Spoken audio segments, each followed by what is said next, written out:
Morning.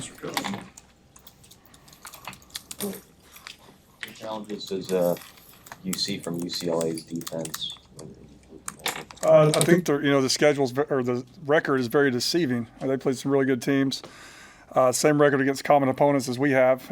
You watch them on defense; they're very long, they're very athletic, they're physical, very multiple in their scheme. Can cause some headaches trying to figure out what they're doing, especially on third down. But just real impressive defensive unit as far as team speed, physicality, and athleticism to see on tape.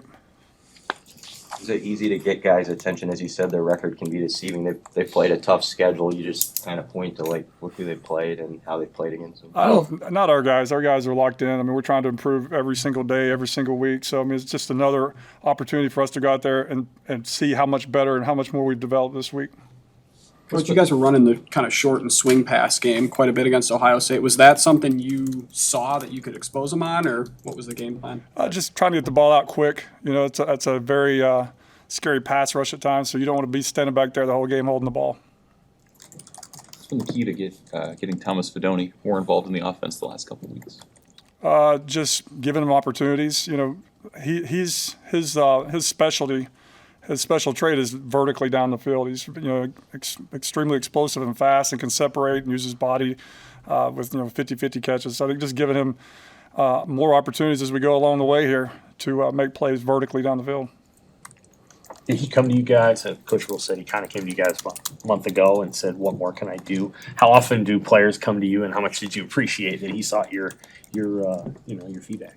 Yeah, I love it. I love that players do that all the time. I mean, they're confident, they're comfortable, doing that. It was awesome. He's like, I can help this team. I can get open. I can catch the ball. We all obviously already knew that, but we just need to make a better effort at getting them the ball down the field, and that's what we've done the last couple of weeks.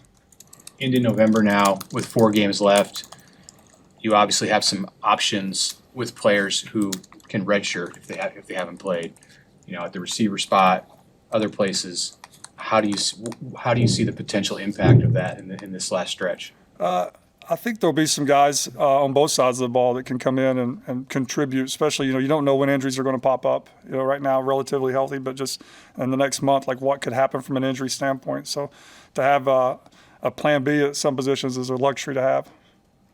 How challenging is it when somebody hasn't played all year, all of a sudden there's an expectation you're supposed to incorporate them because they got a couple of games to play? How hard is it to get them up to speed and actually get them in the game? Our guys play so much. Like Coach does an unbelievable job of good on good, and actually not just scout team. I mean, those guys are getting to play our offense, the whole season, so they're not behind in anything that we're doing offensively. I mean, the guy that comes to mind right off the top is Malachi, because he has the experience and did it last year.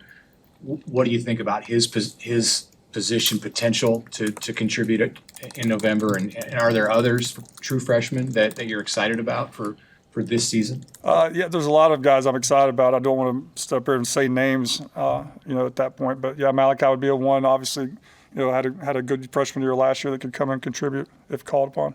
When Dylan runs like he did, I mean, how much more can that open things up for you guys on offense? Just when the defense has to account for that now too. It's huge. I mean, when they think you can't run, they don't have to have a spy. That they can play man coverage and read his eyes and get underneath certain routes. So for him to be able to pull it down and run like he did, I think at least they have to account for him. It shows they have to account for him now. Is that something that you wanted to do more? Is that a recent conversation with him? I haven't had a conversation with him about it. I'm probably speaking out of place, but I think it came from the third and 4 to 5 we had right before the half at Indiana, where he could have ran it and he didn't. I think that pissed him off. I think he just kind of subconsciously did it just to prove he could. What do you think of him as a runner? I didn't know he could run like that, to be honest with you. I've never seen it, but I thought did a really nice job. He switched the ball on the outside arm. He used used his off arm weapon as a stiff arm. It was cool. I'd hopefully see some more. What does it mean to you to see John Bull have the day he did, and how that can help an offense and a play caller and all that, and knowing he's got that? It was amazing. Yeah, he just put on a show out here today. I'll let Coach tell you all about that. But I mean, Coach was putting him in some weird situations with the wind, and he just kept coming through. So it's from a lot of hard work. I mean, we watch him every day. We come up to as a team and watch him kick.